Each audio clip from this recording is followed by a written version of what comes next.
Ken Folk, this is your boy Screwface Capone, and you are tuned into 5-Bit News. I'm going to do this a little bit different from what I've been doing it these past weeks. I know usually I'll go and script it out and then run some video footage over it, but I decided to do a little bit freeform this week just to get my own thoughts out there, make it feel a bit more organic. If you're watching this, let me know in the comments which one you like better. But anyway, this week we're gonna take a look at the Bethesda and Microsoft merger. We're also going to take a look at some new retro games that are on Steam. There's going to be a new Ninja Turtles game that's coming out. Also, a developer is interested in making new 2600 games. And finally, we're going to take a look. There's another controversy going around surrounding Star Citizen, the game that's been in development for forever. But before we jump in, make sure you hit that subscribe button and click the bell icon. That way you'll be the first to know when I put out a new video. I'm always putting out new stuff. I got some new stuff on the way. I gotta keep saying, so I'm not gonna talk your head off. Actually I am, but we're gonna jump right into the 5-Bit News. Well, obviously the big news from this past week, first of all, is the acquisition of Bethesda by Microsoft is finally complete. I know I touched on that on last Monday with the SEC filing, but now it's official. Bethesda, or rather its parent company, ZeniMax, is now part of the Xbox Game Studios family. So at the very least, it's the Xbox Game Pass is going to get a little bit bigger. And of course, the big elephant in the room everybody's talking about is like what games are going to be exclusive to Xbox coming from Bethesda. Like Elder Scrolls 6 or Starfield or the upcoming Indiana Jones title. Of course, they gave no concrete answers. Of course, obviously, still Deathloop and Ghostwire Tokyo are both gonna be PlayStation 5 exclusives, at least for a year. Of course, there are no like big major announcements, but there was like a little video they showed where they talked about like what the acquisition was going to be for them, and also the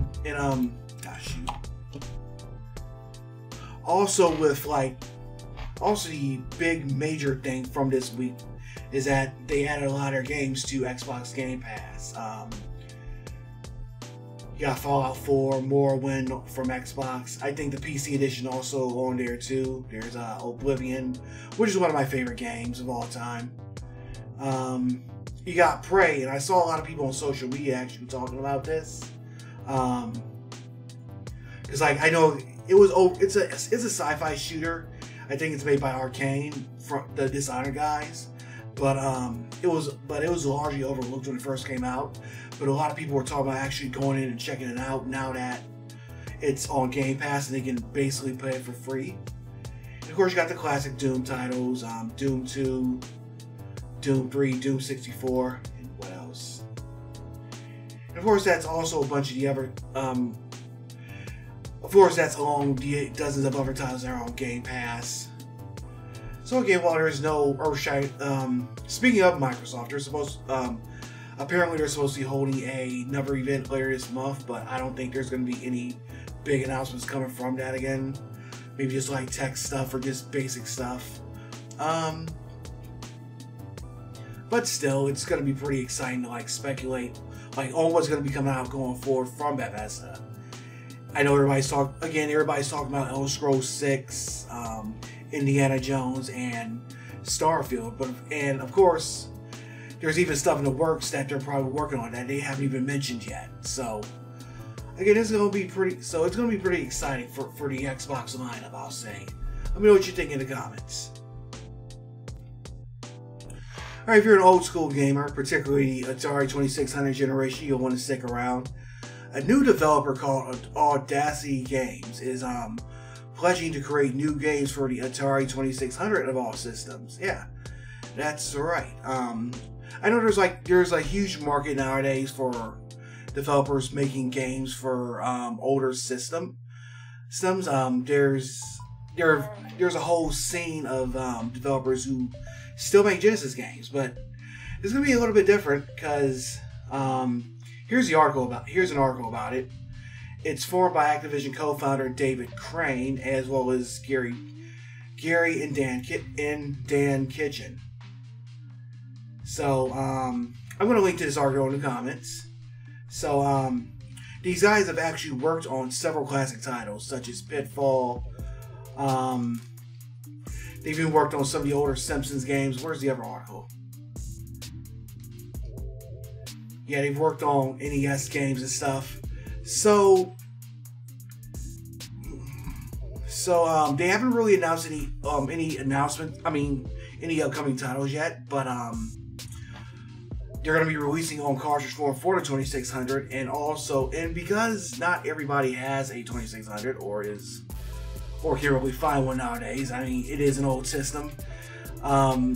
They're actually going to sell a downloadable version, which is going to be compatible with an emulator, and you can also run it with the Retron 5 systems, which are those ones which you can run the classic game, which are those consoles they make where you can run the classic games on it.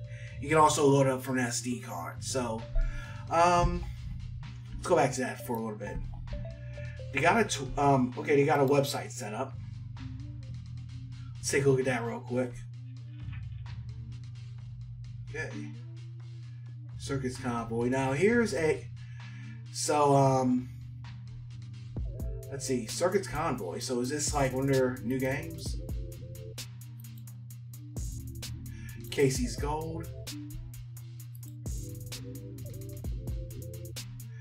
So again, I'll add a link to this in the comments. So here's a couple of their products they already got in the way. And pricing, what are those going to be? Games are based on available features. Yikes. 55 to 65. Wow.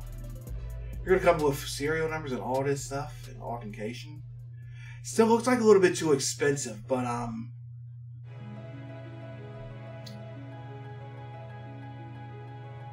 hopefully like this. Let's see. Our collector's edition games are priced below the inflation-adjusted price of the original games in the 1980s. For example, Pitfall and Keystone Capers were published with a suggested retail price of $39.95, adjusted for inflation. They'll be $107 today. Accordingly, the suggested retail price for a feature-rich collector edition Atari 2600 game is $99. For retro gamers on a budget, a lower price standard edition is available. Standard edition is $55 to $65. To me, it's kind of like expensive for a new title, but still, it's pretty ambitious. Now, here's a little bit of history that people might not know. Activision was actually the first. Was actually one of the first third-party developers, and they were the first third-party developer to make games for the Atari 2600. Like, I believe the story is that they wanted a way to get developers credit for what they were doing.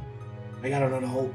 Actually, there's a pretty good video from Illuminati about it, because like obviously the Activision from back in the days isn't the same one nowadays with all the microtransactions and the loot boxes and body context bullshit, but whatever. Hey, if you're a classic Atari gamer, then this is definitely something you're going to be watching. This is definitely something you're going to be looking out for. And from what I'm reading, they might be bringing these games to other systems as well. Well, bringing games for other systems like the old Nintendo and old school stuff. So yeah, this is actually so yeah, if you're a retro gamer, then this is something you're going to want to check out. Alright, for more, if you're more into PC retro games, then more good news for you. A company called Ziggurat Interactive is bringing last week has bought several old school PC sports games to Steam. Let's take a look at that. So you got Forfeit Inches, TKO, Fast Break, and Micropose Soccer. Obviously, the biggest one on this list is Micropose Soccer. Basically, this game was developed by the people who will later go on to make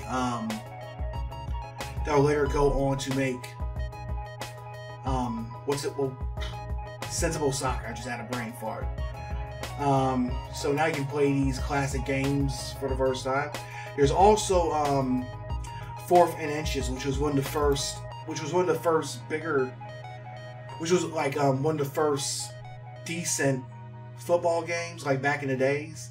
Like they had stuff like after the game crash, like you had like more and more improvements to football games. You had stuff like you had stuff like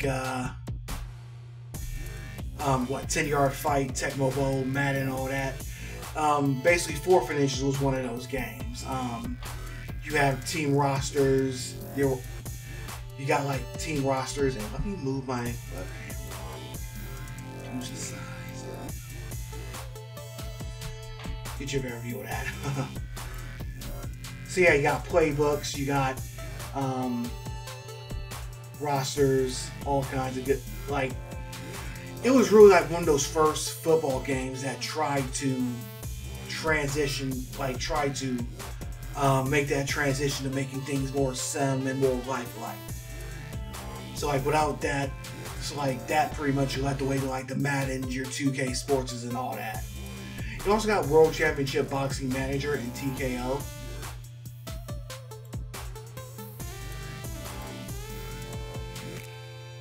So you can basically buy all these. So you can basically buy all these games on a card for $25, which is a pretty good deal.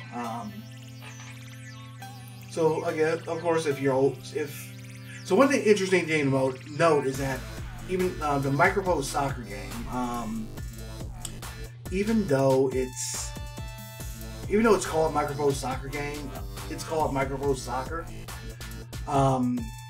It's actually Ziggurat who's publishing it.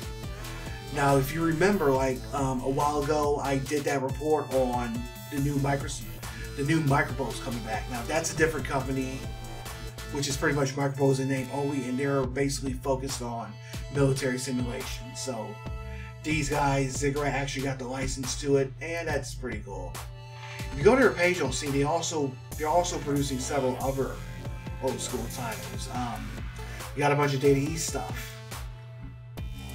If you know my cover, if you see my covers earlier, then you know I'm a big fan of some of the stuff they put out. Data East, Bad Dudes, Two Crew Dudes, Super Burger Time. See, it looks like you can also buy these in the collection as well. They're a bit more expensive than what I would like to pay for them, but and of course I got like these on pretty much everywhere. But again, if you're an old school fan, if you're an old school arcade fan in this case, you're gonna want to check them out. See, we got a website.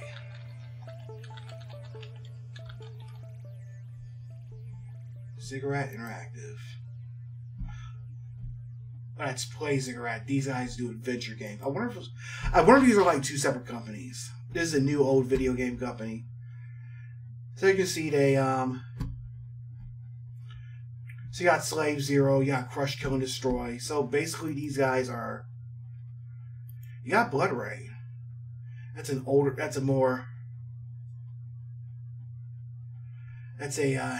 game on the list. Here's Blood of the Werewolf. This looks like a newer game, but oh yeah, this came out back in 2013. So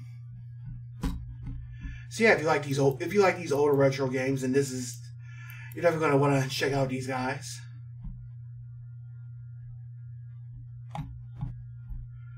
Especially like the sports games, like this is pretty historic stuff on here. Like you can really see like the turning point between like what was before and what was to come after that. So yeah, that's Ziggurat Games. They're bringing you more old school classics. Alright, if you grew up during the 80s, then no doubt you remember the Teenage Mutant Ninja Turtles. Not the original version. The original version was a comic book. But the cartoon, which everybody grew up with and loved. The cartoon was basically there to sell the action figures that came out from Playmates and had little to do with the comic, but who cares because it was so awesome. And no doubt if you're a fan of the Turtles and you also played the classic beat-em-ups that Konami put out. Turtles in Time, the Manhattan Project, and Turtles 3 on NES. Yeah, I bet you forgot about those last two too, didn't you? Of course, they reboot the franchise every few years, which I don't have a problem with because you know it's meant for kids and stuff. We always like everybody complains about your childhood being murdered, but you know the thing is we're always gonna have our classic versions and like these new versions. They're just coming out with them just to appeal to the younger audience. So like they got their versions, we got ours. But anyway, a company called Emu and a company called Tribute Games are teaming up with Nickelodeon to create Teenage Mutant Ninja Turtles, Teenage Mutant Ninja Turtles, Shredder's Revenge. And I'm not going to say a whole lot much more. We just going to go over here and take a look at the trailer. That's right, I'm going to give you a bonus trailer takedown this week. Ain't I grand?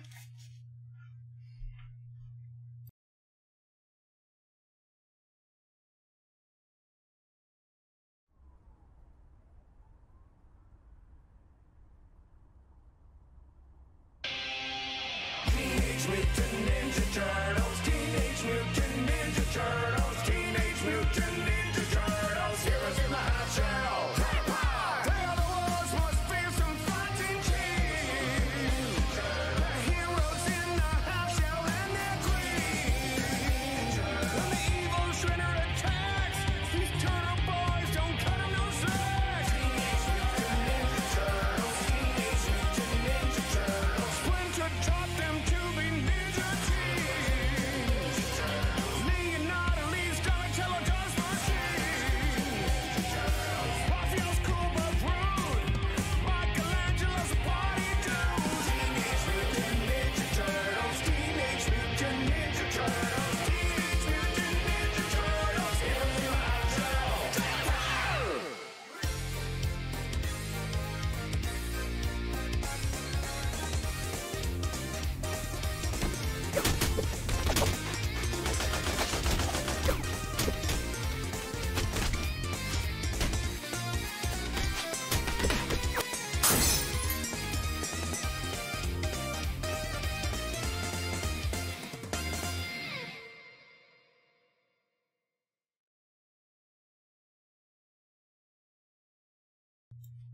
All right, not bad. Definitely not bad. Like seeing that trailer, I know like if you grew up in the 80s or the 90s, and that brought back so many memories. Like the art style, the cover song they put in, even seeing April O'Neil kicking Foot Clans, that's pretty sweet. Also the graphics and like the gameplay footage they showed, it definitely gave a good look at what direction they're going in. Like they're really recreating those Konami arcade classics while at the same time just giving it that modern twist. So like it's not like they're throwing Unreal Engine 4 or some shit. But like if Konami were to make a sequel to it like nowadays, then that's probably what it looked like. And like there's like just and like if you were paying attention, then there's just tons of throwback stuff in the game, like the foot soldiers with the mini helicopters, the when they were like throwing the foot soldiers like to like the foreground, kind of like in Turtles in Time. That just hit on so many different levels for me. Plus they got that humor too, like with the foot soldiers like sitting at the computers and getting up to attack you. I mean, that's just, I mean, it's like really, it's only like what, less than 30 seconds in the trailer, but like there's just so much from it. Also, one thing I noticed is that like each of the turtles has their own walkie animation, so it's not just everybody doing the same thing or just everybody doing the same thing except for a weapon swap. So I mean, it's just so much to be excited for. In the meantime, I'm gonna take a look and see what. Of course, I always say in these things, it's gonna come down to the gameplay. But I think if what I'm seeing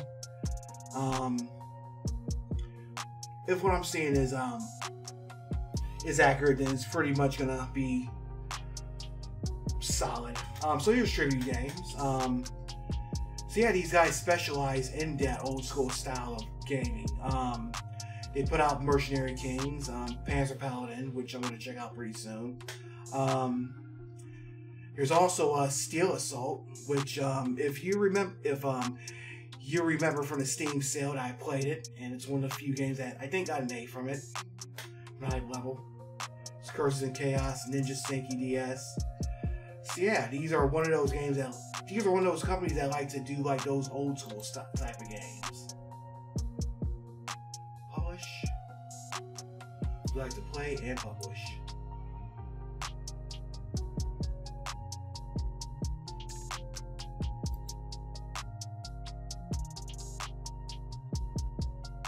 Here's Facebook, press, click, Discord. Yeah, not a whole lot about the game as of yet, but we'll learn more about it as we go along. But still, this is definitely something I'm excited about.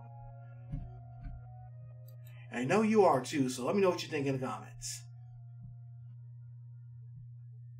Finally, did Cloud Imperium Gaming, the developers behind Star Citizen, force their employees to work through a Texas blizzard? As you know, last month, Texas suffered a brutal blizzard, which this was no ordinary snowstorm. I lived in Ohio and I've seen snow days and shit, but this was not a normal snowstorm. This pushed the power grid to the limit. Things were frozen over. Buildings were being damaged. Food was scarce. It was hard for people to get like simple, basic needs for survival at the time. And now, as you may or may not know, there are several game developers that are based in Texas, or at the very least, have offices in Texas. And for the most part, either they've been suspending operations, or if they've not, then they've been providing accommodations and supplies for their employees. However, according to an article by Kotaku, Cloud Imperium was not one of these developers. So this is an article that got published last week, and these were provided by anonymous sources. So take this with a grain of salt. But basically, the point was that they were either forced to work through either work through the blizzard, or work overtime to make up the lost time, or use their PTO hours, which is kind of a fucked up, if true, mind you, is a pretty fucked up situation. I'm not going to go over the whole article, but I think the main issue that people were, the main beef that they had was that there was very little communication from upper management to employers who did have to work during the snowstorm. Now, of course,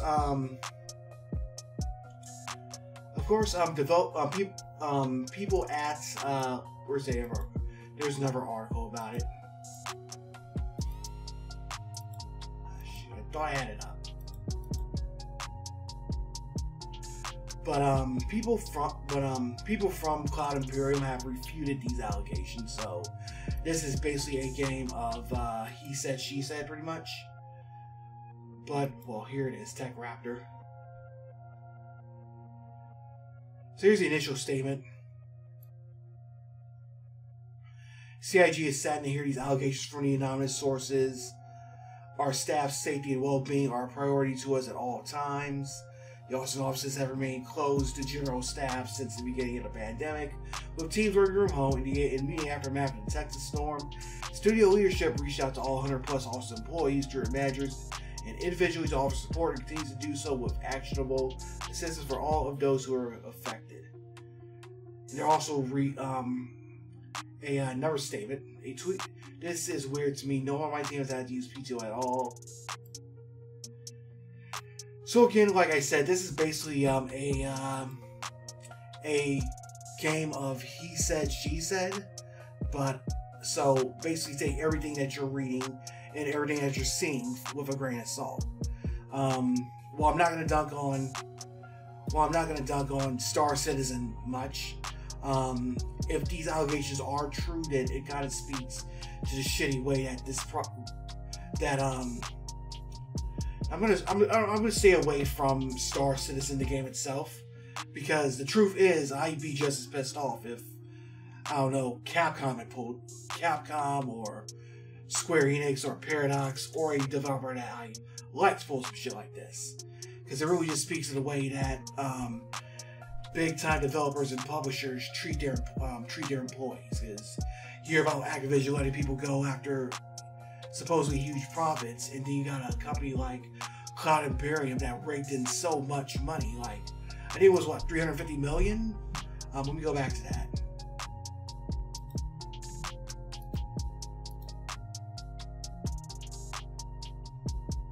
Where's that? I swear I had it up there. Yeah, so it's got to be like over hundreds of millions of dollars in crowdfunding money alone. So a company like that should be able to take care of its employees. Again, I'm not here to dunk on Star Citizen. I mean, much, but at the same time, you know, hopefully, again, this is all he say, she say, and who knows what's true, who knows who's lying. But hopefully they've gotten their shit together by now, and they can get back to working on this game, and hopefully everybody's able to recover, and everybody's able to get what they need, and they can recover and move forward. Again, let me know what you think in the comments. Alright, so funny thing happened.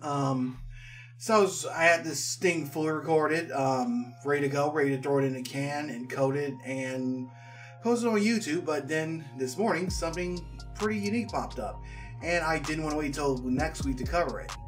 So anyway, if you recall the Taiwan developed horror game Devotion, it was released on Steam a couple years ago, only to be pulled shortly thereafter because there was some artwork that mocked Chinese President Xi Jinping. And apparently he's a sensitive fuck who can't stand being compared to Winnie the Pooh. But it was supposed it got some pretty good reviews while it was available. Some people even comparing it to PT, which, as you remember, is the playable teaser for the canceled Silent Hills. But it was supposed to release on GOG.com back in February. They had announced it on Twitter, but a few hours later, GOG announced that they were not going to release the game after all, because apparently gamers had demanded that the game not be released. Now it's kind of baffling because it's one thing if you don't want to play the game, but it's another if you don't feel that other people should be able to buy it. So let me bring up that tweet real quick.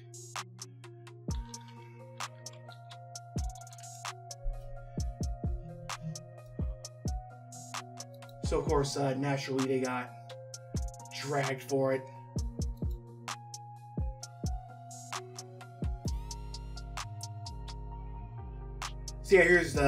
So yeah, here's the big tweet that they released a few months ago. Earlier today, it was announced that the game Devotion, after receiving many messages from gamers, which is the weirdest part about this. I know at least one other developer decided not to release their game either. And of course, you got people who drag it like Jim Sterling.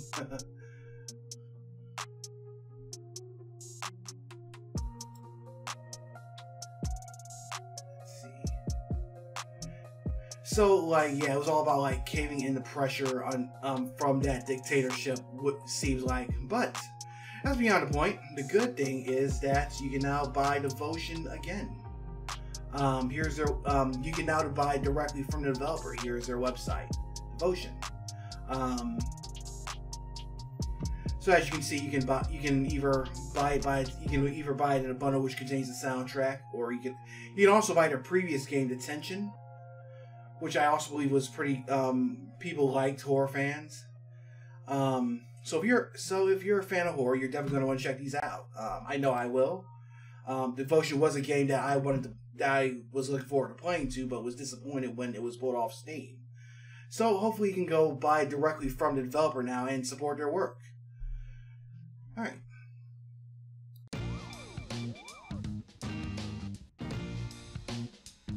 Alright, kinfolk, it's time for another edition of this week's Cool Shit, where I take a look at some cool shit. Sometimes it's related to video games, sometimes it isn't. This week, it's definitely the latter. Now I know some of y'all gonna be up in your feelings, don't put politics in my games and all that, but fuck it, this is my channel. And yeah, I know Black History Month was in February, but Black History is American history and it should be told year round instead of sequestering it into 1 month. In fact, the shortest month of the year for crying out loud. So to that end, for this week's cool shit, I recommend the film Judas and the Black Messiah, currently in theaters and streaming on HBO Max. Judas and the Black Messiah is the story of how the FBI infiltrated the Black Panthers of Illinois. Daniel Kaluuya, and please forgive me if I mispronounce that, and Lakeith Stanfield hold it down as party leader Fred Hampton and infiltrator Bill O'Neill. The rest of the cast does a pretty damn good job too.